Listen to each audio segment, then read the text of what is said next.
Confederation period. Okay, before Canada became a political country into various groups. Something before that, how these lone writers, settlers who wrote about Canada. Okay, it is mostly about settlers, and some of the works you will be dealing with in Priyanka ma'am's portion, I suppose.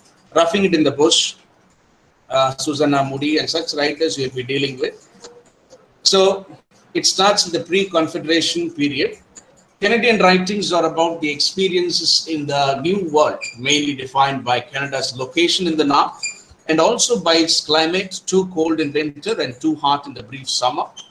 So the first genre of writings, the first kind of writings in Canada was travel reports. So you can see this in most of the literary beginnings of many countries like American literature. You can see most of the first writings were travel reports. Travel reports, especially written by British settlers, okay, the colonizers who wrote about the natives, who wrote about the landscape, and who wrote about their colonial experience, and also the clash between the natives and the colonizers. Okay, they wrote about everything.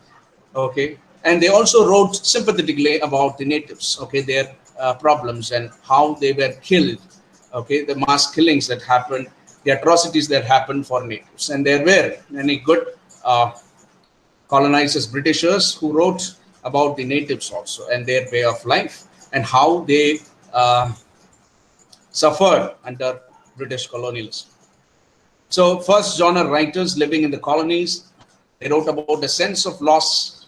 See, settling in Canada is not easy. It's a challenging task.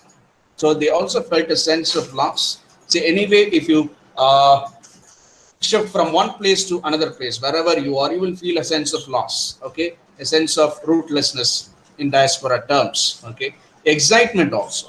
See, they were excited because they were going to a new place, right?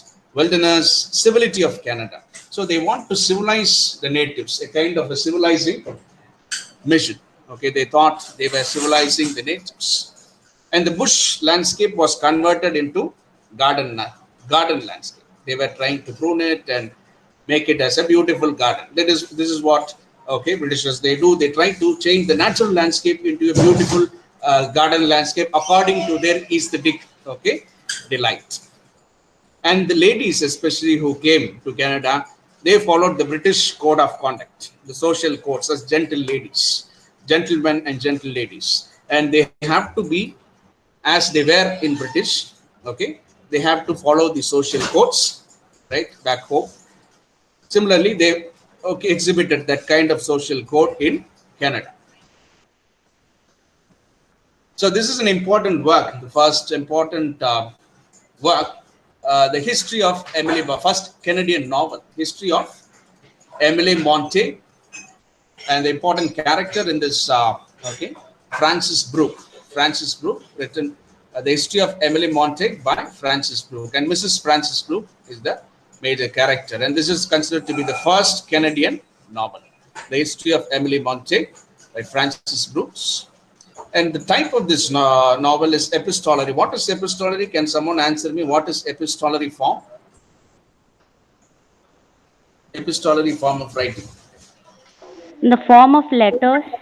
In the form of letters. Very good. And this was made famous by Samuel Richardson in England. Okay, the English novelist Samuel Richardson, and this form was familiar because of him. And this is a novel in the form of letters. And this can be seen as an extension of English tradition. This novel can be seen as an extension of English tradition of romantic comedies of Shakespeare, as Quebec is a place in Canada, becomes an idyllic place for romantic intrigues. Okay, Quebec garrison life. This is garrison mentality. I'll be telling about this garrison mentality. Okay, provides an escape. This garrison life escapes and provides an escape for lovers who have come from England to return home eventually, and they follow the social codes of aristocratic England. Okay, how they loved in Britain, the same way they acted out that in Canada. Okay, aristocratic social codes of aristocratic England acted out on the garrison stage with no attempt to adjust to life in the new world. Okay, they just lived like that in Canada. The novel makes a case for a new language, new metaphors and myths to define the new world. All this within this garrison world, a world defined by social code of the aristocratic England. See, the Britishers, the colonizers, especially they wanted to live, okay, the Britain world, okay, they wanted to live according to the social codes of Britain, okay, the aristocratic England. So they acted out those things in the backwoods of Canada with no attempt to adjust. See, that is also part of this garrison mentality, okay, a superiority complex that they are a superior culture, okay, the garrison mentality in the Canadian landscape in relation to the Canadian landscape. So we'll get to know more about the garrison mentality in the following lines. The history of Emily Montague, Northrop Fryer, the famous literary critic, says in his work, The Bush Garden, is a fit expression of garrison mentality. Okay, this history of Emily Montague is a fit expression of garrison mentality, a mentality that dominated most of the Canadian writings till the 1960s. And earlier Canadian writers were certain of their moral values, their right, and this is also a part of the important garrison mentality. Right was white, wrong black, and nothing else counted or exist. See, their view is right. Okay, see, right was white. White is always right. Black people they are always wrong. So garrison, being a closely knit society, though believe the earth, has a moral and social code which is unquestionable as the British colonial institutions. The British colonial institutions, they had laws, they had passed so many acts. Whatever they say is the rule. Okay, is the ultimate. Similarly, whatever they do is the ultimate, or whatever they do is right. That is the mentality. Garrison mentality of the colonizers in the Canadian landscape, provided a solid wall for protection to this society. And this kind of attitude, okay, gave a protection to the society in the Canadian land. So the conquest of nature, that's important. Conquest of nature is a major theme in their writings. However, it is a conquest of nature by an intelligence that does not love it. So I told you always, Canadian writers, they had a love-hate relationship with Canada. They loved Canada and they also hated. They had a sense of hate towards Canada because of the harsh Canadian landscape. It is challenging. So it is also exotic as well as it is a terror or a threat to them. However, it is a conquest of nature by an intelligence that does not love it, asserts Fryer. Hence, there is a tone of deep terror in regard to nature that defines most of early Canadian writings. So, see, the garrison mentality is a common theme in regards to Canadian literature and Canadian cinema. The term was first coined by literary critic Northrop Fryer and further exploited by author Margaret Atwood. And she discussed that in her work Survival, a thematic guide to Canadian literature. And this mentality is assumed to come from part of the Canadian identity that fears emptiness of the Canadian landscape and fears the oppressiveness of nature as well as the other nations. Okay, they had their own social codes which they stick to follow, okay, in the Canadian land. So that kind of mentality is what is garrison mentality. In text with the garrison mentality, you can see characters are always looking outwards, building metaphorical walls against the outside world. Right? Hope you are clear about the term. So keep in mind these terms: Nordicity, survival, garrison mentality. All these things are part of the Canadian imagination, are part of Canadian themes in Canadian literature, which you can discuss while dealing with the text. So that is why I want you to give you an introduction to Canada, Canadian land, and Canadian literature. So this is another important writer, poet, Oliver Goldsmith, The Rising Village. The work, The Rising Village. Who is Oliver Goldsmith? Is the son of a British Army officer. Goldsmith wrote The Rising Village, a poem in 1825, which presents a counterpoint to The Deserted Village.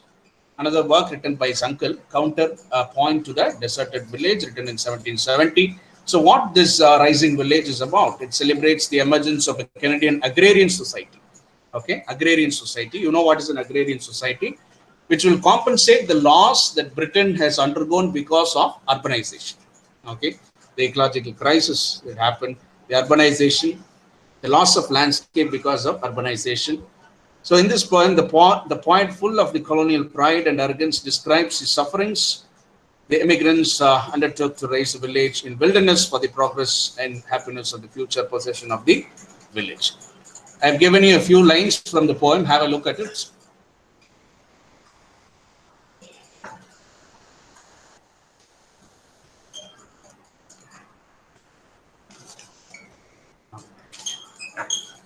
How chaste and splendid are the scenes that lie beneath the circle of Britannia's sky.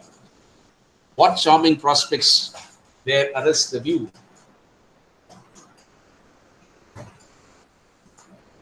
How bright, how varied, how boundless too. Cities and plains extending far and wide. This is from the poem, The Rising Village. That men in busy crowds with men combine, that arts may flourish and fair signs shine, and thence to distant climes their labors send as over the world their widening views extensive. Beautiful description of the Canadian landscape and how lonely and dreary the Canadian landscape is. That is what he says. The last two lines are important. How blessed did nature raggedness appear, the only source of trouble or of fear. See, they were able to conquer the natives. They were able to conquer the natives, but they were not able to conquer the Canadian landscape. They were not able to conquer nature because nature is haunting, terror.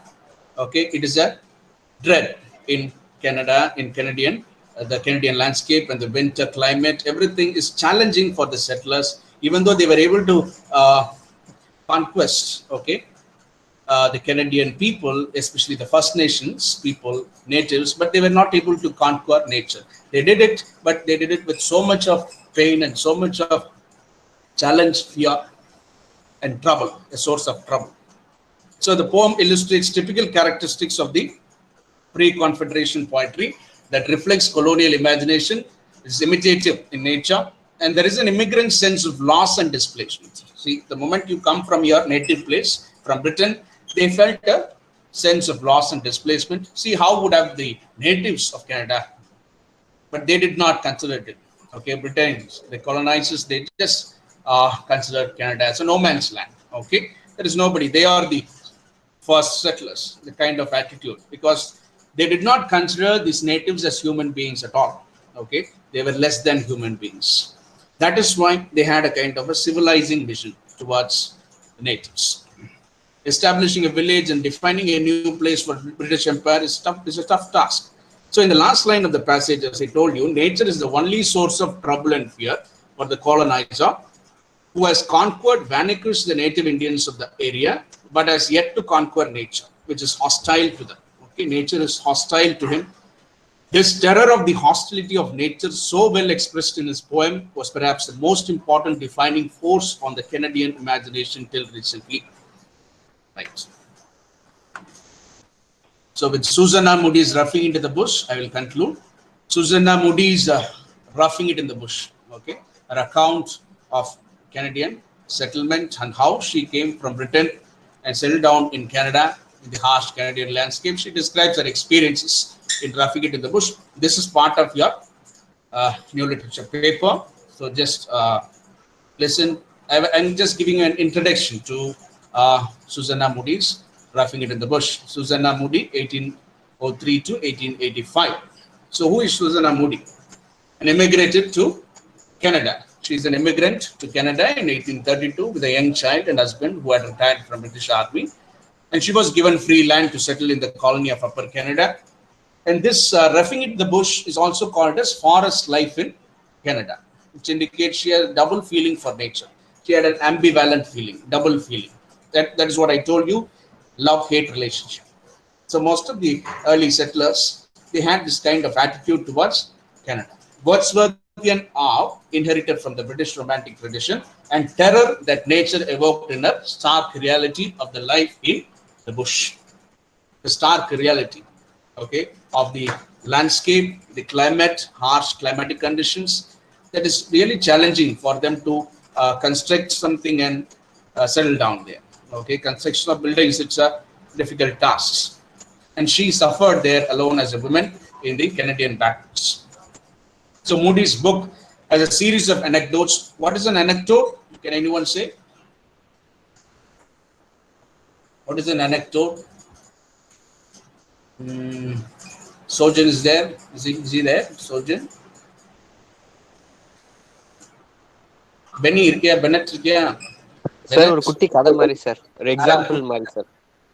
Yeah, small fun story. Hello, sir. Good. Okay. Moody's book as a series of anecdotes. Maybe she says her experiences in small anecdotes, small stories, which the author tells with gusto like a great storyteller. She creates a large variety of characters to tell the stories about the places she lived in and people she met with.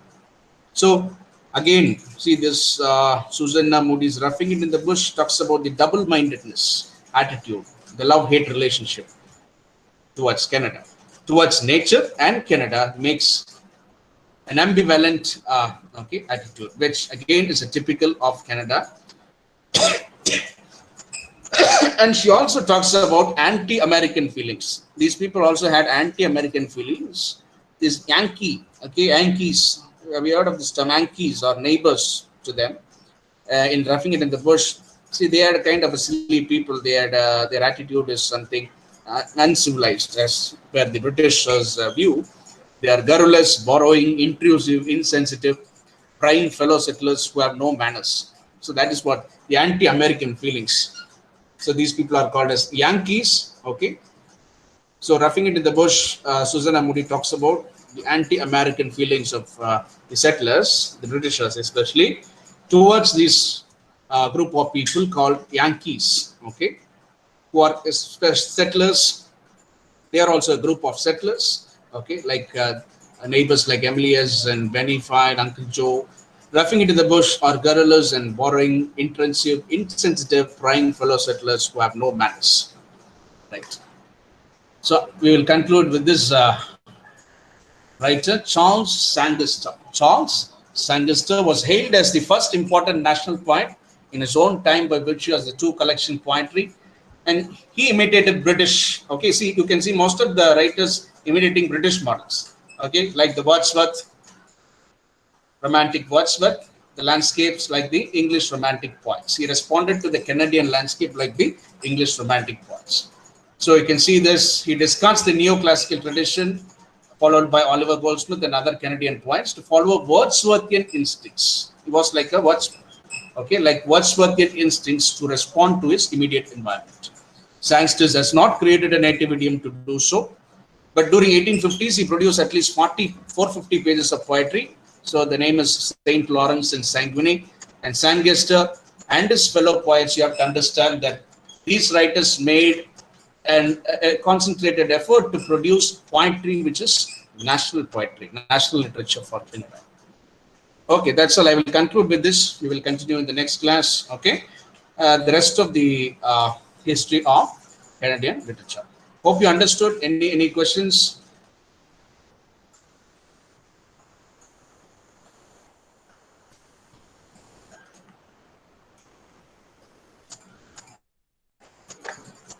Take rest. Take a break, and we will meet in the next class. Let me just check your attendance once, and I will close.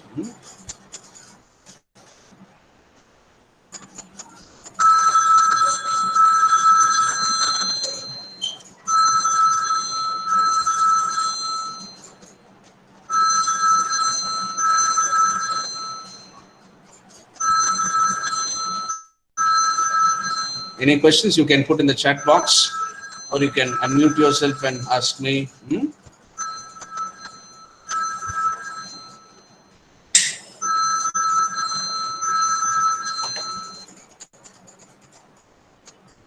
I will share the PPT later after I finish the class. Maybe the Canadian literature and its history. Later on, I will share the PPT with you. But I expect you to take some notes also in between in the next class. Right?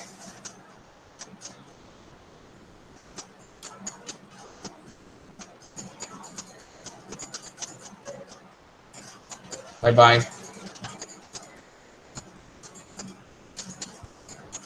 Really, I had the earlier timings in mind, and I forgot. We'll wind up by 11:45. Yeah, I'll take 5 minutes extra. We'll wind up by 11:45. Yeah. Can you see the PPT? Unmute and tell me Confederation points. So we'll be discussing about the Confederation points. Earlier we were discussing about the pre-Confederation points. Is it visible, the PPT? Mercy? Yes, sir. Yes, sir.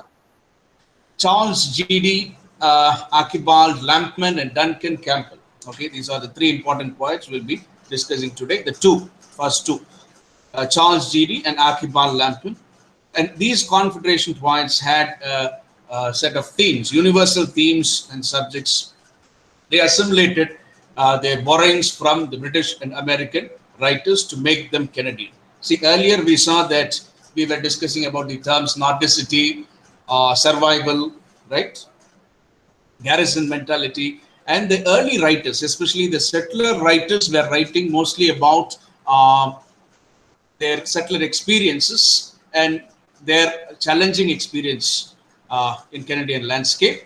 And they were mostly imitating Western models, the British models. They imitated, we saw the earlier national points, they were trying to have a sense of nation that is there from the beginning. So they were building up nationhood.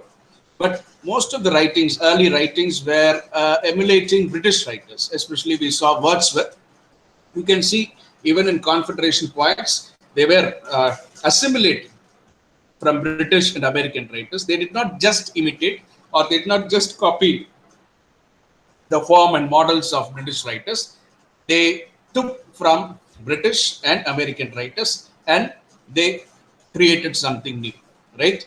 Assimilated their borrowings from the British and American writers to make them Canadian. And they wrote on universal themes and subjects. So what these writings generally they talk about, the contradiction. What is the contradiction between conservatism and change, poetic integrity and patriotism, wilderness and technology? That is the contradiction. Okay, we are always in between. Okay, now even today we are in between from technology, okay, the technological revolution, and before that in a kind of tradition. We are in between, right? And today conservation and change, okay, that change in between, okay, a social change. It happens at every period, okay, over a century. And in every social, cultural, political milieu, you can see that change from conservatism and change into a modern outlook, modern way of life. See, even you can see, if you see in British history, from Puritan way of life, there was a kind of a liberal way of life, clash between Puritans and Protestants. Even in Elizabethan England, you can see that kind of social change that happens, okay, between conservatism and liberalism, okay, kind of conservatism and liberalism. I mean, you can see this even in today's world, okay. Rapid change to technology, okay, we are trying to adapt to it, and poetic integrity and patriotism, and between wilderness and technology. See, these poems addresses this change, okay, this change that happens in every other period, and the social, cultural, and political milieu. Social milieu, they had influence on these writings. See, whatever happens in society, history, the cultural milieu, the social milieu, all the political happenings, you can see literature records all these changes. That is why a history of a nation is always associated with the literary history. You can connect both these things. If you see British history, if you read, you have read British history, you can see that connection between British history and British literature. Similarly, you can see in Canadian history and literary history, both are interconnected, intertwined in a way. And very much with regard to Canada, nature plays a major role. The landscape plays a major role in the formation of the Canadian imagination, right? So the first writer in the Confederation points, Sir Charles G.D. Roberts. So he is considered to be the father of Canadian literature. He inspired Lampman, Archibald Lampman, the next writer to come in the list. See, anybody for that matter, you cannot call them as father or mother of literature. It is always contested. You cannot completely, see, you will not get questions like this in the next exam or anywhere. That it is not authentic, or you cannot segregate anybody, okay, define anybody as father or mother of particular literature, but simply because he is represented as the father of Canadian literature because of his contribution, his way of writing, okay. Sir Charles G.D. Roberts, Sir Charles G.D. Roberts, considered to be, not my word, as father of Canadian literature, inventor of modern animal stories. Okay, he is the inventor of modern animal stories. He seems to have followed this call in his poetry, which, like the contemporary Canada, was full of nature without much of the controlling technology of today. See, the early writings and early experience of Canadians, settlers, was full of nature, and even especially with the natives. But today, much of the landscape is controlled by technology, even during the colonial period.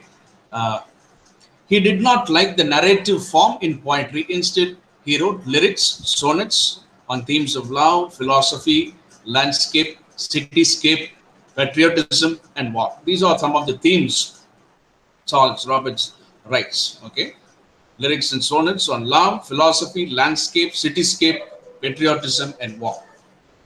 So, some of his best sonnets, like the driver's tones and the songs of the common day, what they describe the changing seasons of the land. Okay, the turn from our farmlands, and it gives almost a photographic pictorial effect to be noted in the society. I've just given you one or two lines from some of his works. You can have a look.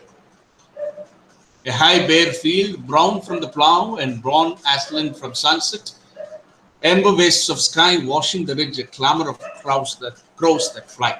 Okay, this is a sonnet. I have given just few lines, first few lines.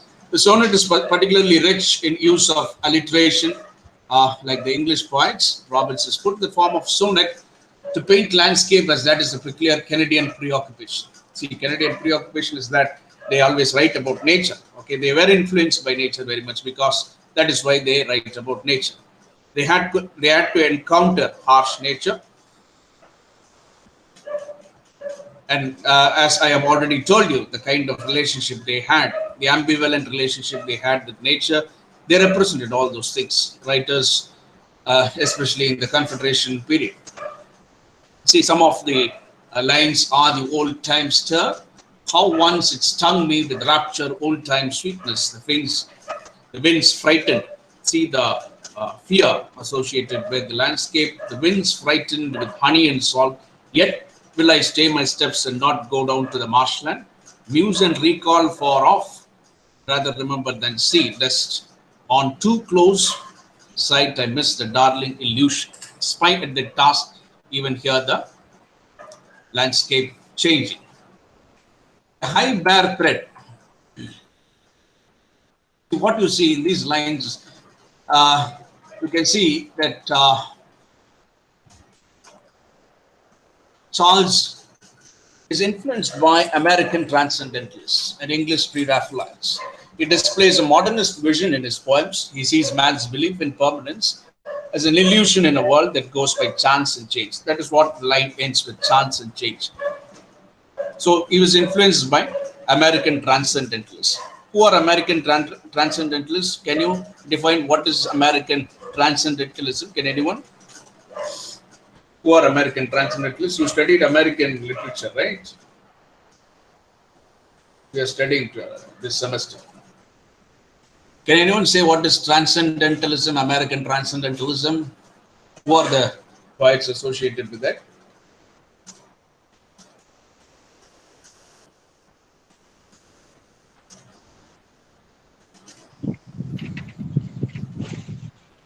No idea.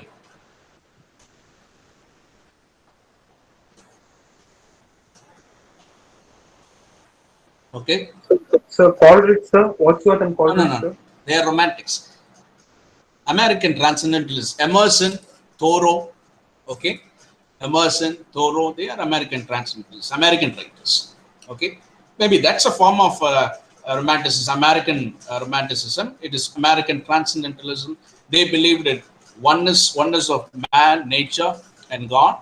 Okay, that kind of belief, and they believed in change. Okay, that nothing is permanent. Okay, it goes on change, and they were influenced by Indian writings, Hindu scriptures, as well as they had this sense of Paramatma, Jivatma, that we are all Jivatma, and we will go and one day we will join with Paramatma. That kind of transcendental attitude. Okay, that we are one. Okay, there is a power that controls us. Okay, that transcendentalist. American transcendentalism is influenced by the oneness of man, nature, and God. Okay, that you can simply say, define it in that way. Oneness of man, nature, and God. That is what American transcendentalists, they give importance to nature, and they see God in nature. Okay, and Walden is one of Thoreau's work, important work, where he experiments life in nature. Okay, the glory of God is seen in glory of nature. Okay, that is what they get inspiration from nature. Nature is God, something like that. The oneness of man, nature, and God. So that is what American transcendentalists they focus on. They believe in change. Okay, but you see, man's belief in permanence is an illusion in a world that goes by chance and change. So Roberts made the animal story. So we know that he's an inventor of animal stories. We discuss it as a kind of a psychological romance of the natural sides. And these stories are told from the animal's point of view and express Darwinian vision of survival of the fittest. What is Darwinian model? What he advocated actually? What was Darwin's findings? Okay, which influenced a great amount of writing and thought in England, in Britain, in British history especially. His vision of the survival of the fittest. What is Darwin's theory? Survival of the fittest on one side, but what is his theory of evolution? What is that?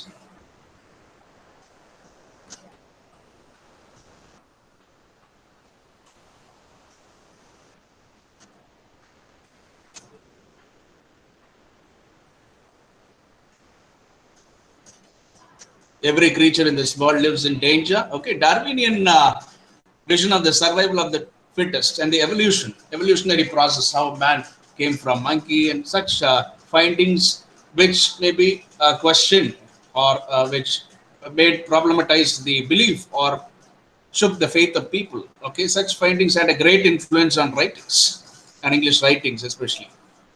And every creature in this world lives in danger. Survival, again, you can associate. Survival is an important theme in Canadian landscape, Canadian writings.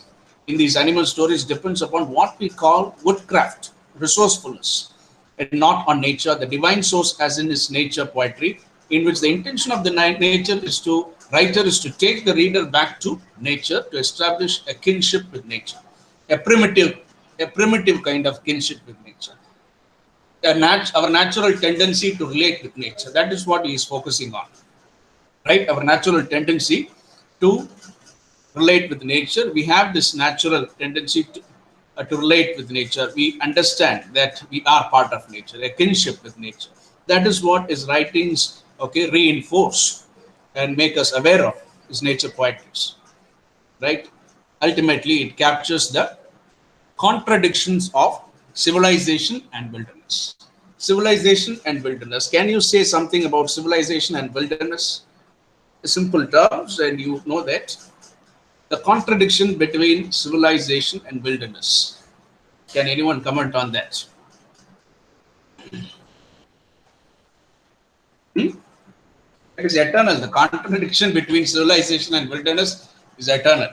The contradiction within us is eternal. We are both animal as well as human. We are a mix of both, right? Civilization. What is civilization? The moment the time from they did farming and they've organized as different cultures and civilizations formed. Okay, but wilderness is something that we are primitive, living as tribals. Okay, in the wilderness, right? This contradiction is always there, even today, between the tribals and the modern man, right? Civilization and wilderness. This is eternal. Okay, you cannot come in terms with that. This contradiction will be there. But we think sometimes civilization or that civilizing mission of the British, or what is civilized or who is civilized, that itself is a question. Okay, is modern man civilized? Okay, are his ways civilized? Is he acting like a civilized creature? Okay, civilized man, right? You have to think about all these things. Or are we better being a primitive man? Are we better? Are there innocents? Okay, they are innocent, right? Primitive men, tribal people, they are innocent. Are civilized men, educated men, are they really civilized? You have to ask such questions, right? Are we acting in a civilized way in our ways, in our daily life? So that is the contradiction. So we think that tribal people are not civilized, primitive, backward, right? But what is that contradiction? That is what he captures. And the innocence in these primitive men and women, right? You have to think of in these lines. Okay, we'll see. Go to the next writer, Archibald Lampman. Archibald Lampman. Can you see the point? Is it still visible? I just want to check. Yes, sir. Archibald Lampman was born in a small village near Lake Eyre in an Anglican loyalist family. So he spent his childhood in wilderness that fascinated him throughout his life, though he lived most of his adult life in a city. Right? See, most of the writers who write about nature, you can see that they are influenced by nature in their formative years. That is why children's education is very important. Even if you see Rabindranath Tagore, his writings, he was influenced by nature in his formative years, in his childhood days. Most of his education is through his experience with nature. Maybe he went to school and college for a brief period of time, but most of his education is through his experience with nature. Nature was his teacher for Rabindranath Tagore, and even for Archibald Lampman, the Canadian writer. He spent most of this time in wilderness. See, only if you spend such moments of loneliness and if you try to find out that inner connection between nature and yourself, if you spend time with nature, then you will realize that nature and you, both humans and nature, are one and the same. That kind of realization will come only when you spend time with nature, right? So he was fascinated by the wilderness. So in his writings, you can see love of the wilderness, nature poems, and particularly his writings focuses on Ontario landscape. Okay, the place Ontario in Canada, Ontario landscape. You can see some of his lines: stern creeping forests and winds that touch like steel. This focuses on maybe the harshness of winter, right? Stern creeping forests and winds that touch like steel out of the depth beyond the eastern bars.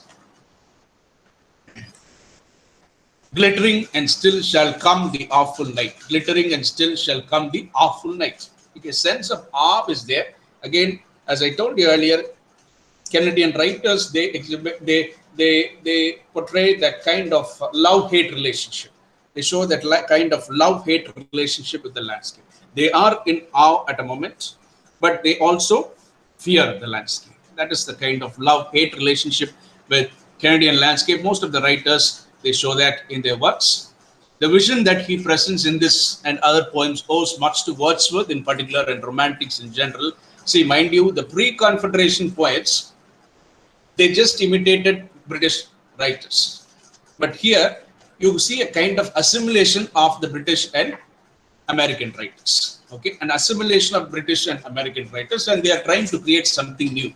Okay, so he seems to say that man must renew himself through solitary communion with nature. That is his philosophy.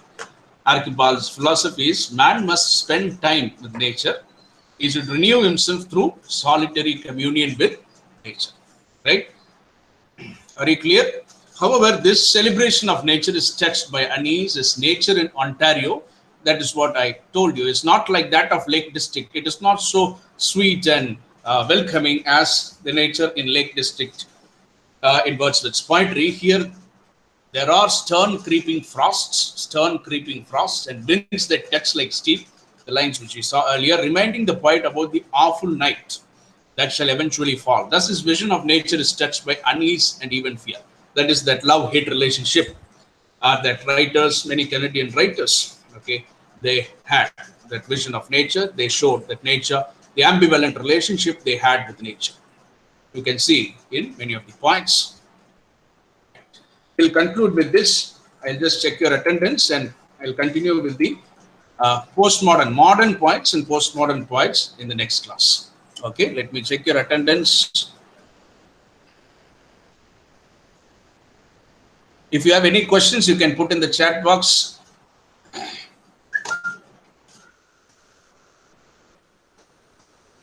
Any questions?